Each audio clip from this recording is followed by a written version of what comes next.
Hey there, tech enthusiast. Losing photos or videos from your Android phone can feel like losing precious memories.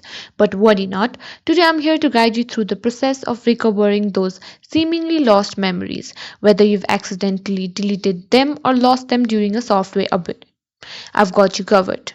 Welcome to our tutorial on how to recover deleted photos and videos on Android phone in 2024. Let's dive right in. So, at first, what you'll need to do is open your gallery. In your gallery, you might find the recently deleted option. Tap on it. Here, you can clear your deleted videos, photos, or you can also restore it.